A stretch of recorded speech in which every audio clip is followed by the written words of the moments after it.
Welcome to the Friday vlog. Welcome to the Friday vlog. And today we're going to be talking about navigating anger when it comes up in relationship. And we've been doing pretty well, I would say, recently. I would say we have.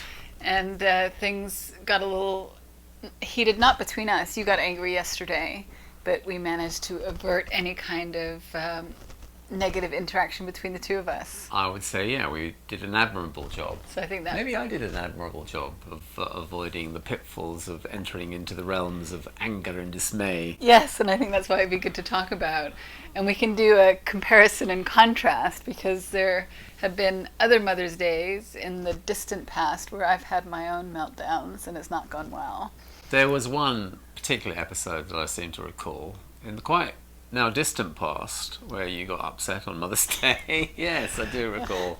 Was when the kids were younger and nothing had really been organized, and I was upset about that. And so I think the two of us ended up going on a hike together. And on this hike, I got really upset and didn't manage to not react to my upset.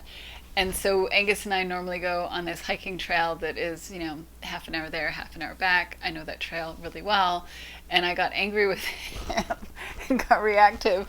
And so I just veered off the trail and started walking down the side of the hill. Is it a mountain or a hill? Yeah, you went off piste. I went off track. Into the wilderness. So I had no idea where I was going and just sort of started trekking through the underbrush and was storming away. Yeah, and I think after probably, I don't know how long it was, but quite some considerable time had passed where I thought I should start thinking about where you are. It suddenly occurred to me I could just track you on the GPS.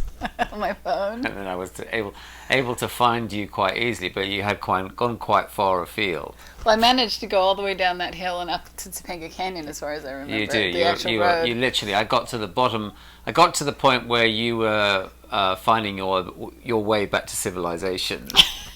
So I kind of timed it perfectly. And I was very adamant that I wasn't going to call you. That's right. That's right. But anyway, you managed to track me down. So this would be an example of not that great a way of navigating anger, would you say? No. Storming off. And I was upset because I felt like you needed to play a bigger role in making sure something happened on Mother's Day. Well, yeah, we were on different pages. I think with my programming and conditioning, my very English programming and conditioning, maybe it's entirely different in this day and age, I don't know. But I remember my dad really not really getting out of bed for most of that Sunday morning. And it was incumbent upon us kids to do whatever we needed to do to celebrate one's mother. Mm-hmm. So my rationale was that you are not my mother. And it's up to them to celebrate you, not me. But you seem to think that I had a very significant responsibility and duty on Mother's Day to celebrate you. And I was not of that opinion based on my programming and conditioning. So I can't even recall what happened, but it was something along those lines, that a conversation took place where I got to tell you how I saw things that was not to your liking, to which you decided to storm off into the wilderness. So that's an example of how not to navigate anger, although we did manage to work it out. And I think maybe the kids did end up doing something. I don't recall. With your support? I don't know. I mean, I think the kids had done something. I don't know they had done enough. In your estimation. But evidently more was expected from me. Yes. And now I have turned over to the more American way of seeing Mother's Day, whereas before I had a very pro-centric English way of seeing Mother's Day. Anyway, so yesterday, when you had some upset come up, there was nothing to do with me, or was it anything to do with me? Yesterday, there was a part of me that wanted to blame you, but I realised folly in that, and I just realised that I have a very strong attachment to not doing anything on a Sunday now. I don't want to work on a Sunday, and I've been very vocal about not working on a Sunday. And I was put in a situation where I had to work on a Sunday. But not by me. Not by you.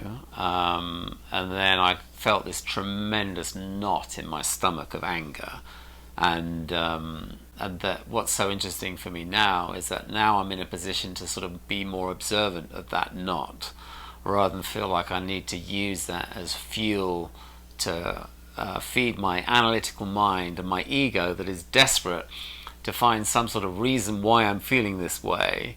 And if it can't do anything about the feeling, it wants a fall guy.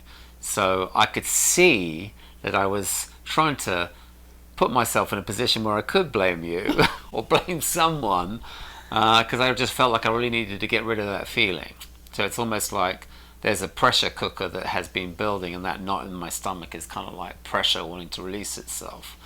So where I'm at now is that I don't need to do anything there. I'm more observant of that experience rather than feeling I'm going to use this as fuel and I'm going to find the fall guy and then I'm going to let them have it, which is not what I did yesterday. I felt angry, but I didn't really do anything with it, which I think for me is a significant change in experience, because I have always been one to sort of purge myself of that upset by venting on you or someone else.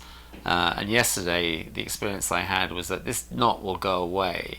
I am set up biologically, psychologically, to come back to a position of equanimity, and there's nothing that I really need to do with this fuel that's coursing through my veins, that flight or flight experience, that I will settle. And inevitably I did, but in the past and historically I would have rushed to be reactive, because I would feel there's something that needs to be done here. I need to purge myself of this feeling.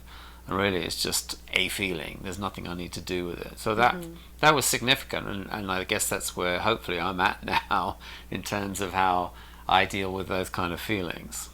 So we have a before example with me getting caught up in that anger and storming off down the side of the hill.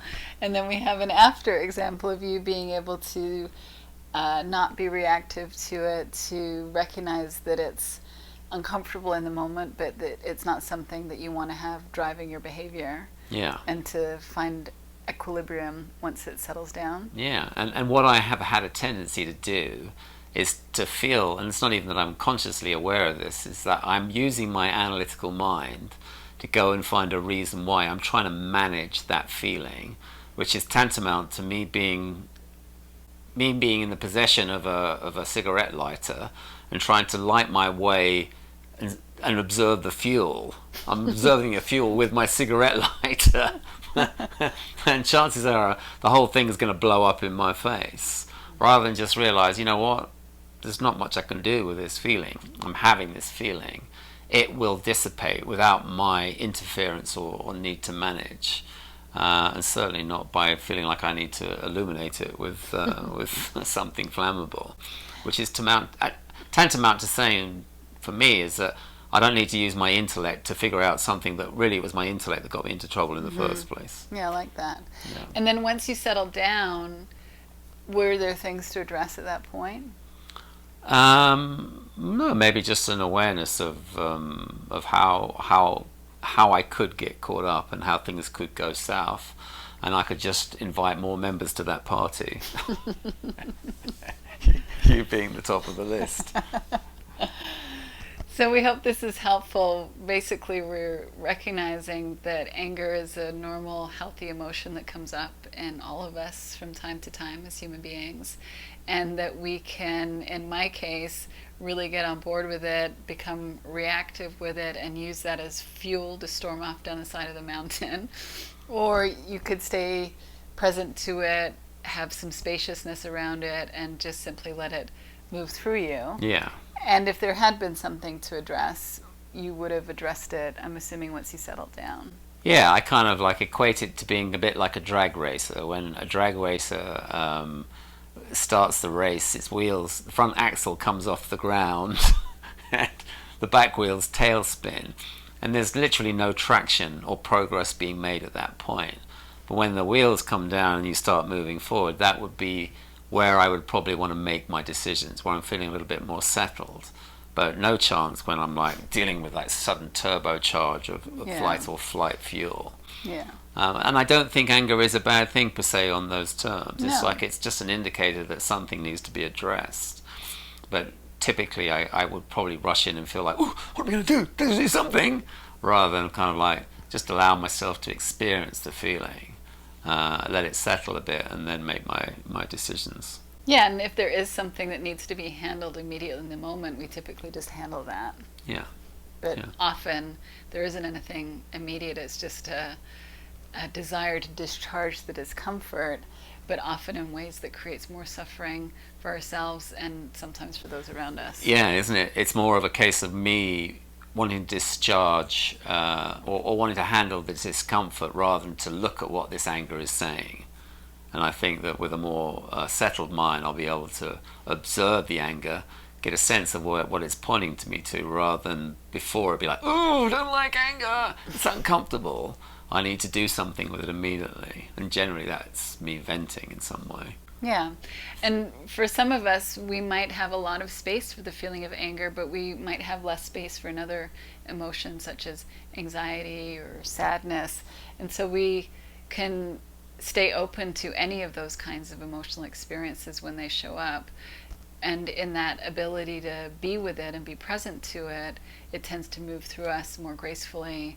And then when we come back down to earth, the way that you're saying, we know if there's anything that needs to be handled. Yeah, it is. It's a point of being able to be present and surrender to that feeling without feeling like I need to do anything with it, per se.